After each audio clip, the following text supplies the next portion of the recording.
Hey everyone, welcome back to the Deep Dive. We're diving into some pretty thought-provoking stuff today.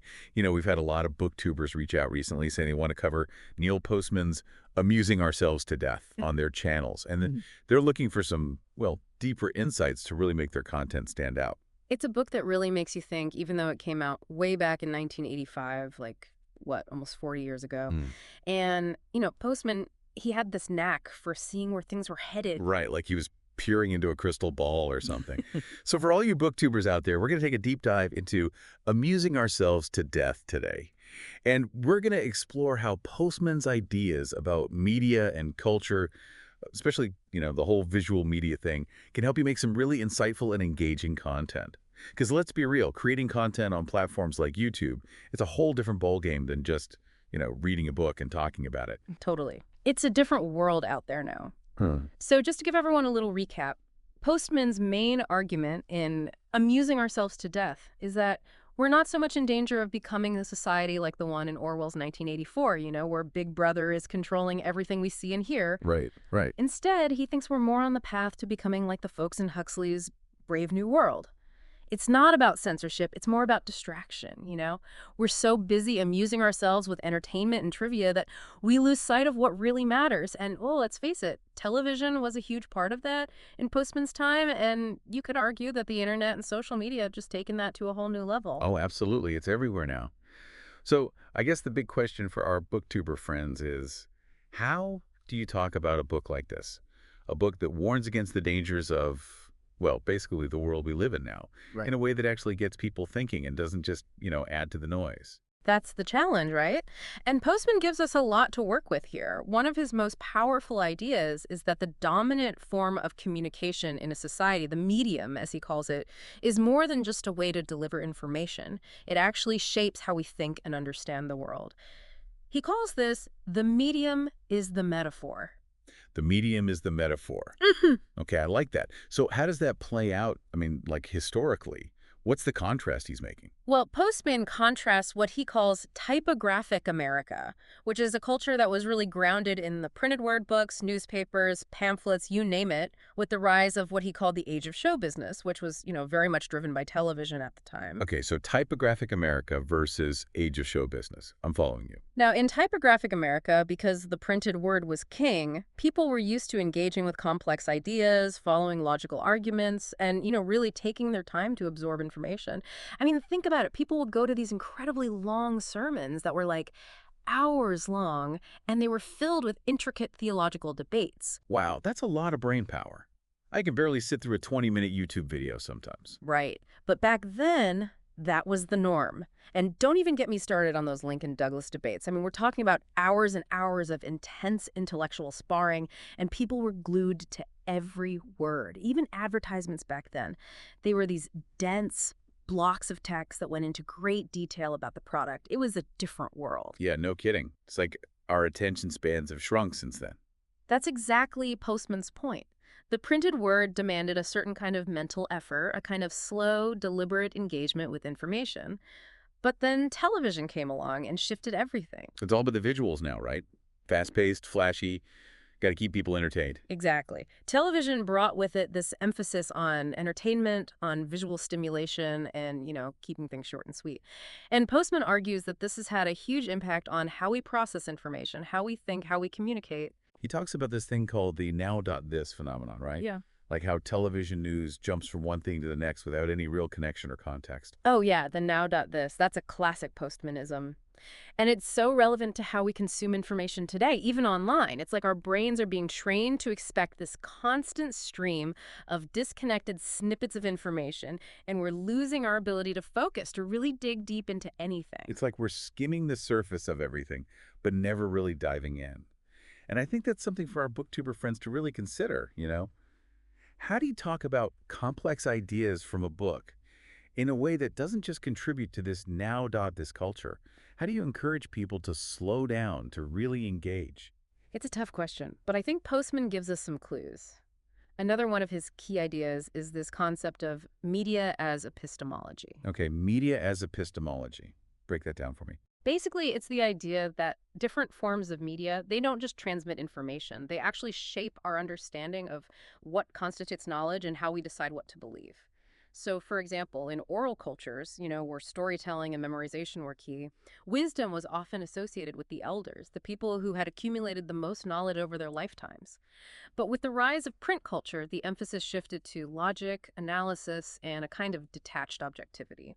Intelligence became more about being able to critically evaluate written arguments and to, separate fact from opinion. So the way we consume information actually changes how we define intelligence. That's the idea.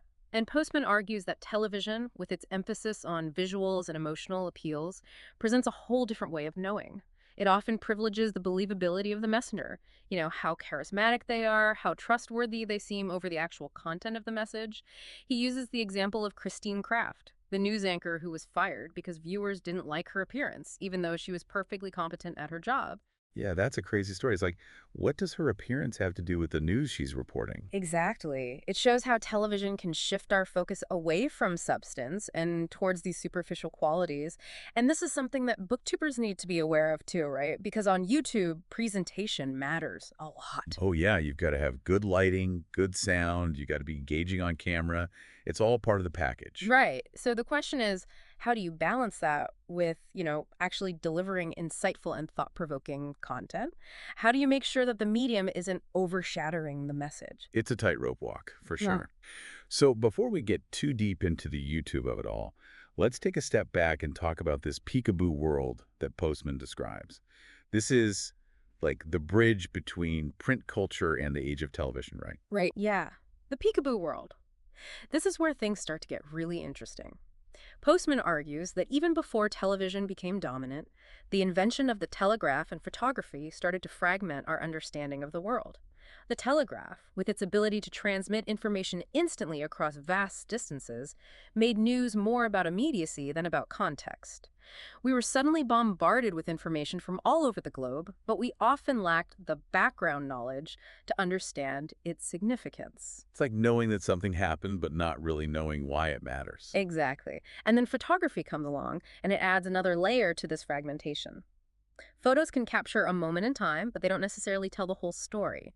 So we end up with this collection of decontextualized images and facts, these little snippets of reality that pop in and out of our awareness without any real connection. Like a jumbled puzzle with missing pieces. Exactly.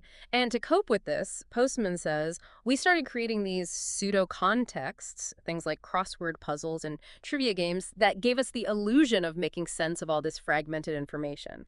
But it was a superficial kind of sense-making, It didn't really equip us to deal with the complexities of the real world. So we're already primed for distraction by the time television comes along. Right. And television just takes this to a whole new level. It embraces this fragmented, decontextualized way of presenting information and turns it into, well, entertainment. And that's where we get to this age of show business that he talks about.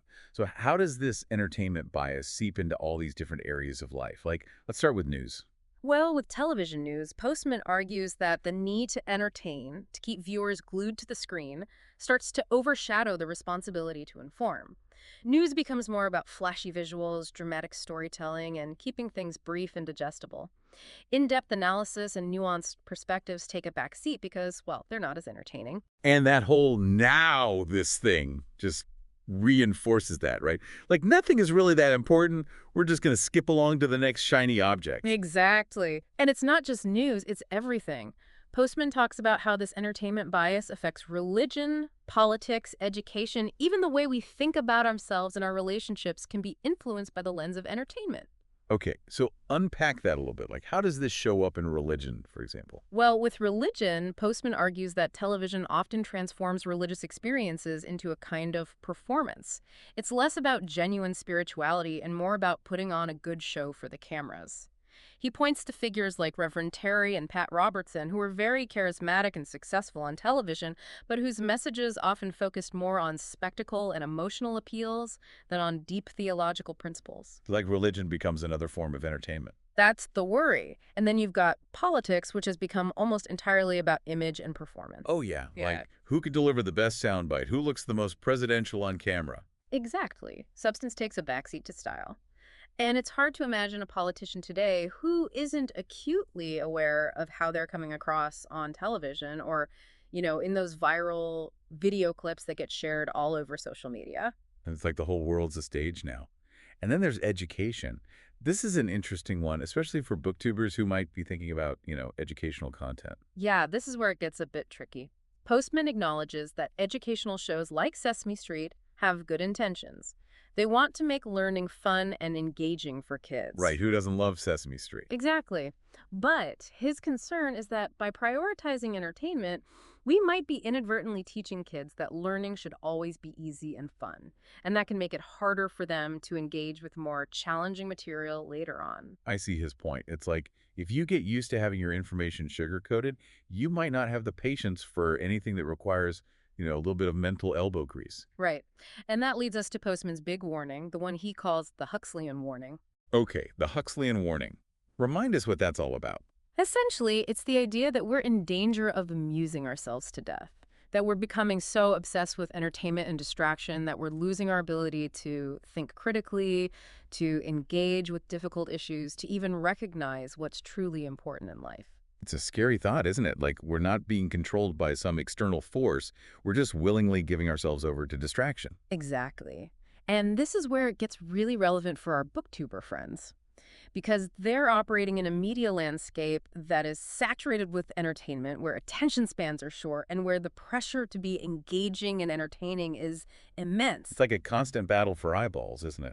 It is. And so the challenge for booktubers, I think, is to find a way to talk about books, to explore complex ideas, to encourage critical thinking without getting sucked into the vortex of pure entertainment, to resist the temptation to just, give people what they want, which is often just another quick hit of dopamine.